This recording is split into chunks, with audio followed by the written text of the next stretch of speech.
Just got done grinding the metal, the rusty metal, around all these cracks. You can, where the heck are you? You can see a crack here. There's cracks all around both of these tubes. So what did I use? I used a die grinder with a roll-lock disc. My new favorite word, roll-lock. And this is a grinder out of a port and polish set for doing cylinder heads. And it gets in all the real tight spots really, really well.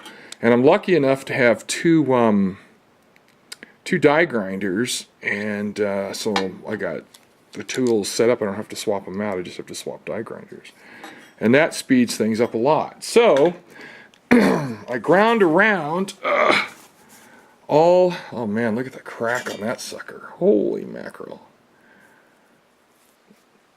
Ground around all of it, and then took it out of the garage and ground the flanges. I didn't grind them hard. I just got all the carbon and crap off of them so they'd sit flat against the cylinder head. So let's see. Do I have a? Well, I didn't bring it with me. So anyway, that's kind of important because of the way these bolt on. They're not, they don't have separate bolts per flange. There's one here, and then there's one that hangs off down here and one that hangs off down here. So you want these as flat as possible and as clean as possible for the new gasket. So I think we're just about prepped. The what do you call this thing? It was hard to find online. It's a flange packing gasket, something like that. And this one looks like it's in pretty good shape. They're like almost 20 bucks. But that's a huge place for the exhaust to leak. So anyway, get all this done, and then we were supposed to weld today, but the welder's unavailable. So maybe Monday. Today's Saturday. Now the only thing left I have to do is cut out, I don't know, a screwdriver, use whatever, get rid of this carbon around the ports here. That one's got a bunch of carbon.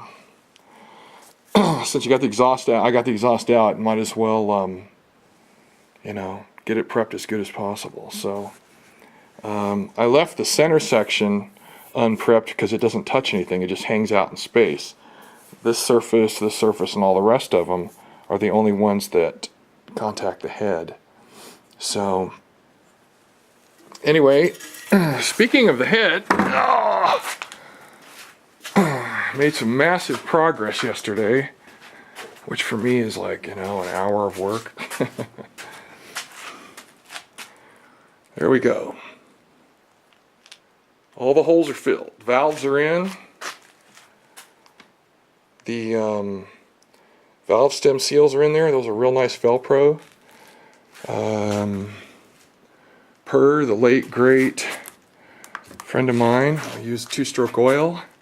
So when you start the engine up and it smokes, it'll smoke for just a few seconds and then stop smoking. The late great Lee Hancock. Alright, so here's something else I discovered. Remember I showed you, use this to check for flatness across here. Well, that's good, and I almost got it right, but I wanted to double check my work. So I double checked it with a file, and this file says right on it, let's see, let me get it in focus here. Man, I don't know if it's in focus or not. It says flat smooth on it. And what I did do was, if you take this machinist square and you lay it on there, it's flat, both sides dead flat. So it makes for a really good way to check the head. So I took this, laid it across here, and gently went across the bolt holes. I mean just gently. And these bolt holes were very high. They were sticking out a whole bunch. And that was part of why this thing was not sitting flat on there. So I did a bunch of sanding on here using a belt sander. Didn't really help a lot. But using the file on here, you can see how it removed a lot of material across here, which is where the high spot was. Now, let's see how this goes. Watch this. See that? There's no rocking. It's flat as a board. And half of it was this. You know, my eyeball and my machinist square said it was flat. And it wasn't bad, but it wasn't perfect. A file, see if I can get the light just right. You can see that it was high through here, so it knocked it down a little through here. Around here, it knocked it down a little. I'm talking, I barely made any passes at all with this file. I didn't hog on it. I don't want this getting damaged because we've got this recess here where the thermostat goes, and you don't want to file that away, right?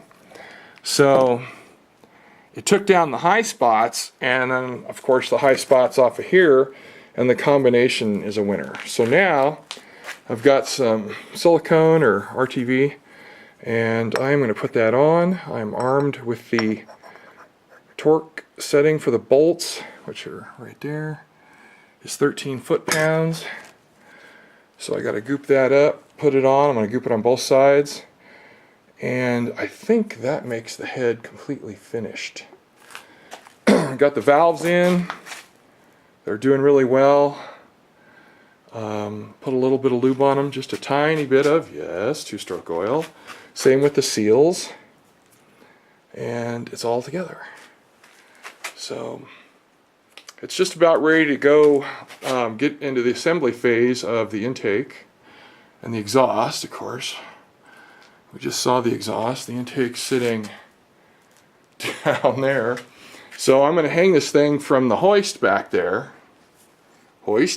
Hang the whole thing from it and bolt the intake and exhaust onto it right there, and then wheel it over, move all the crap out of the way on the floor, and wheel it over and bolt it onto the engine. Still haven't gotten the pan gasket on the bottom of the block cleaned off. On the passenger side, the driver's side's all ground clean, thanks to the roll-lock discs, my favorite new word. Anyway, this is kind of an important point, that if you have to change this, the surface has to be sterile clean for it to be level. And I thought it was, but that black stuff on there turned out to be old gasket. So the roll-lock disc took a lot of it off, but then the file flattened it. And you just make, you know, maybe a grand total of 10 passes with the file. You shouldn't reef on it. And it really flattened it out. So I'll have this all together here shortly, and then we'll have less to get ready. So now the exhaust is done. The intake I need to clean up. And as soon as the exhaust gets welded, the whole thing gets bolted together. I can't wait. This has been way too freaking long. Anyway, that's the update. I kind of wanted to show everybody having this really clean and really flat is what makes it not leak. Yeah, you can use a lot of RTV on it. I understand all that, but that'll often come back and bite you. And we live out here in the desert where it can be 110 outside and everything's running at, you know, maximum heat. You don't want it to lose the air conditioning or spring a leak or overheat or any of that out in the middle of the desert. So, or if you live in the big city, you know, having your vehicle break down and overheat in rush hour is a bummer. We've all been there. Anyway, that's it for now. I don't think there's anything else. Obviously, I put tape over the intakes to keep it from dust from falling in there. The one flaw, yeah, it was so obvious. I should have put all the springs, keepers, and locks in plastic bags as soon as I took them off the head. I should have done that so that the cleanup for putting them back on the head is zero. But I didn't. They all sat here on this dirty old bench, got dusty. I had to wipe them all down, blow them all off, and it doubled the time, easily doubled the time for prepping the head and putting it together. So I leave a stack of paper towels wrapped around the top of it, and as soon as I get this housing bolted on, I'm going to take the whole thing and put it inside of a trash bag. And it'll just sit there until everything else gets done. Because I figure, oh, a couple more days. Well, that often turns into a couple of weeks, right? You know how that goes. It's especially true for me these days. Let's see. I keep feeling like I'm forgetting something, but the the valve grinder got dialed in and works like a charm, and that thing's got to be from about World War II, and it worked great. It's a Van Dorn. If you can ever find one at a flea market, buy it.